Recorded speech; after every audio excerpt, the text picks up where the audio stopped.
This is NR2003 Predicts. We take the entry list of NASCAR's top 3 series, send them through the ratings algorithm, and see who comes out on top. Here's a few tidbits to know heading in. The driver ratings are updated race by race to reflect the performance of that driver throughout the season, as well as at that specific track in recent years. The races are at 100% length and use normal tire and fuel wear. The starting lineup will match the real-life qualifying using the provisional starting order, not the one that includes drivers heading to the back. The weather will match the real-life start time data, and commentary will match the real-life scenarios, not the standings that will be posted at the end of the video. And as always, this series is for entertainment purposes only. Using artificial intelligence and using the results of this race for gambling purposes is discouraged. Before the Cup guys take on the Oval, the Xfinity guys taking the road course on for the first time ever. And it's Noah Gragson that comes out on top, followed by Chase Briscoe, Alex LeBay, a great top 5 day, followed by Justin Haley and Michael Annett.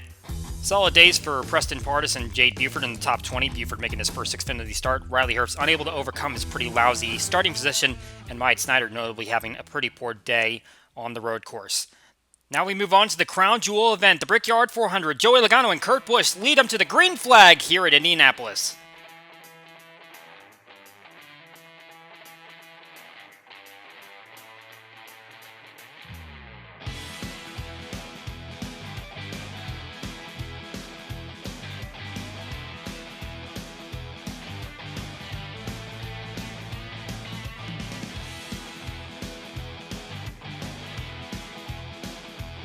Moving on to the backstretch, the inside line got going with Bowman and Almirola in tow. Kurt Busch did not get a great start.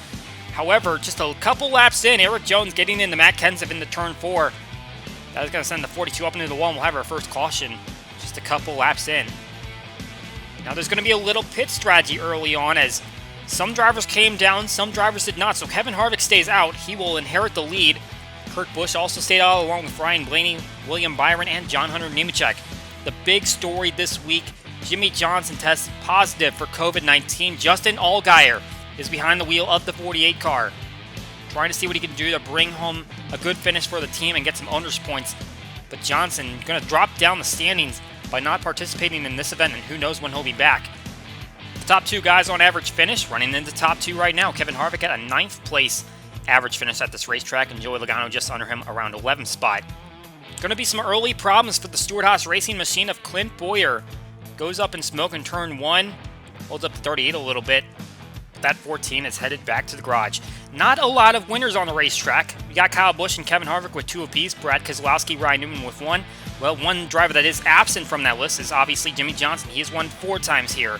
Not participating today, so he is not included on the list, but he is obviously one that has won here a lot, and that's a lot of wins missed out here. Meanwhile, Matt Kenseth, usually a top 5 contender, however, with a battered-up race car, he's running with the back markers right now, just trying to get through the end of this race, and he's having a pretty horrible start to his season. Denny Hamlin trying to charge on the leaders as they hit lap traffic.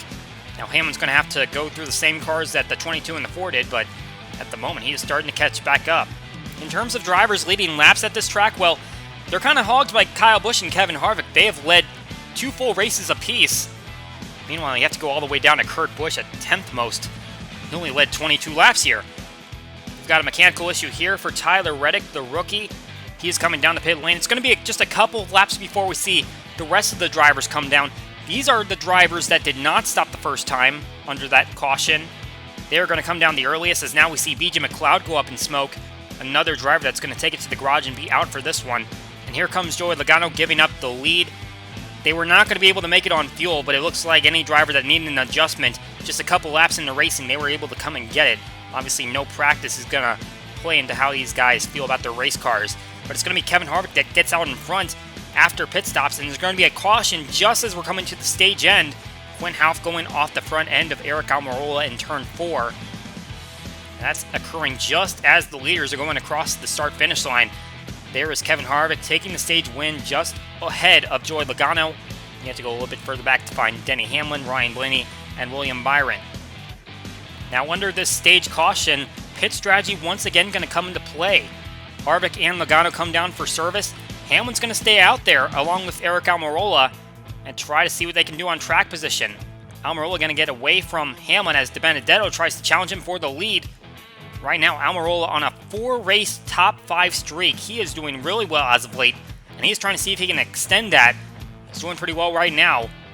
Now has to try to get the lead back from the 21 car. Logano trying to work his way back up the field. He's going by the 6 right there. I believe he just got by the 4 as well.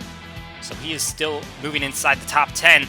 But we're going to have some more contact here in turn 4. Almost the same spot where Quinn Half wrecked. This time it's Michael McDowell going out the front of Brad Keselowski. And unfortunately, Daniel Suarez is going to clip him. And that is going to take both of those drivers out of this race. Unfortunate ends to the day for them. Meanwhile, pit strategy coming into play once again. Now it's Harvick out in front, as it looks like some drivers that were out front didn't stop there. Now come down, and now it's Harvick out in front, and he is extending his lead. Look at the rear end of his car. He has nobody inside as he is just rocketed away from the rest of the field. Here comes Denny Hamlin up the inside of Matt DiBenedetto as he looks to start the charge toward the 4 car. They're going to have to get into a little bit of a draft here if they want to catch up, and it looks like Hamlin has.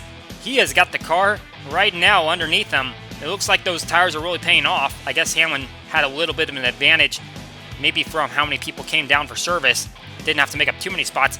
Meanwhile, Cole Custer going around in turn 2. That was Keselowski. Second time he's gotten in somebody. I wonder if NASCAR is going to say something to him about all the incidents he's getting into.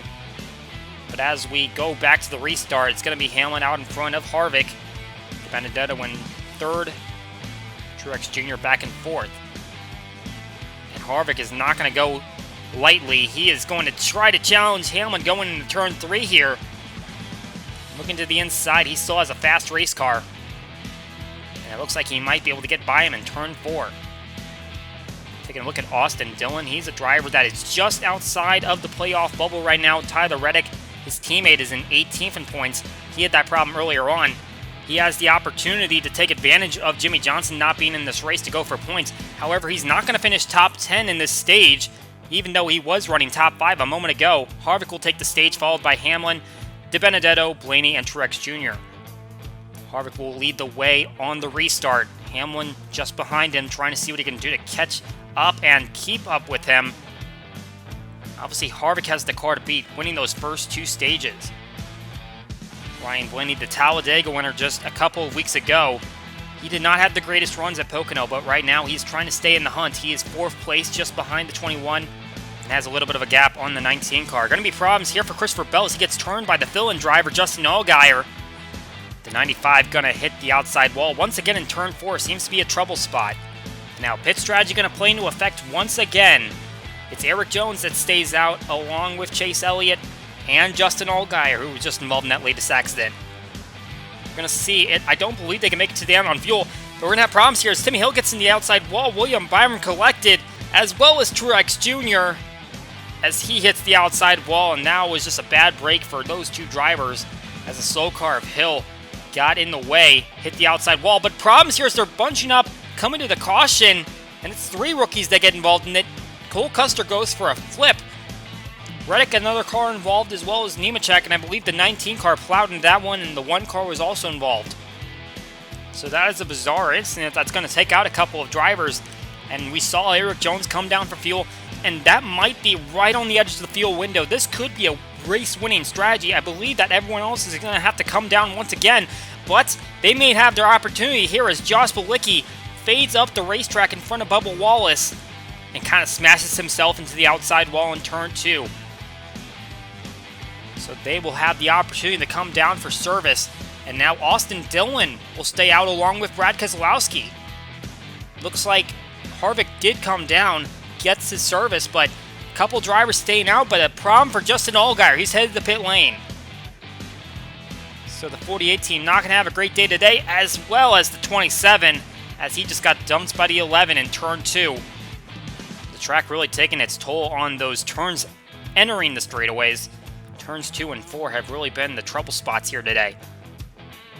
We hit green once again, and it's still Keselowski out in front with Austin Dillon. Not sure if they're expecting to make it to the end, but we will see. Meanwhile, we have a battle here with Harvick trying to go underneath Logano as he tries to work his way up the field.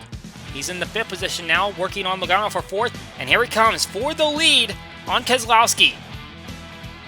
Both of these guys have won here before. But right now, the 4 car has the fast machine, and Austin Dillon's trying to take advantage of it. Try to go around him at the same time. Problems here is Matt Benedetto tries to squeeze it by John Hunter Nemechek, who had a slow car. Eric Almirola was underneath for 3 wide, and that is going to set up a late caution. Harvick is going to lead the way. Austin Dillon just behind, followed by Joey Logano and Brad Keselowski. Harvick gets a good jump on the restart, and he is going to take advantage of it. He has had the fast car all day, won both stages, and as he sails off in turn 1, he has an almost 2-second advantage over Joey Logano, who has been able to get by the 3 car, who has slipped back to 5th place at this point. Kurt Busch, with his damage machine, he has pulled it up to 3rd place. Quite a run for the 1 car after getting involved in that accident under caution. Now Alex Bowman up there in the top 5. But for Kevin Harvick, he won this event back in 2003, and he won it last year. It's going to be back-to-back for Kevin Harvick at the Brickyard. Checkered flag flies to the 4 car. And that is going to be win number 4 for Harvick on the season. First Darlington, Atlanta, and the first Pocono race. Now he's a winner once again at Indianapolis. Joey Logano will come up in 2nd place, followed by Kurt Busch. Again, great effort to get that damage repaired and get him back into competitive position. Alex Bowman, Austin Dillon will round out the top 5, putting 3 bow ties in the top 5. Eric Almirola 1 spot shy of keeping that top 5 streak alive. He'll come home in the 6th position. Just outside the top 10, Eric Jones, who tried to work a different strategy, didn't quite work out, gets 11th spot. An uncharacteristic season for Kyle Busch, 11th in points. He finds himself back in 16th spot, and William Byron, who is running pretty well in this race, got points in both stages. He got caught up in that late wreck. He finishes 17th. Justin Allgaier, 22nd in his fill and roll, finishes 1 lap down after what looked to be a problem that he was able to get back on track with. Matt Kenseth, an early wreck for him, 27th. Tyler Reddick had a medley of issues today, finishes in the 28th spot, and then some issues for John Hunter Nemechek, Christopher Bell, Martin Truex Jr., Cole Custer, a number of guys that you would expect to run well. They all drop out of the race. That is it for NR2003 Predicts. We hope you enjoyed the race, and we will see you all next time.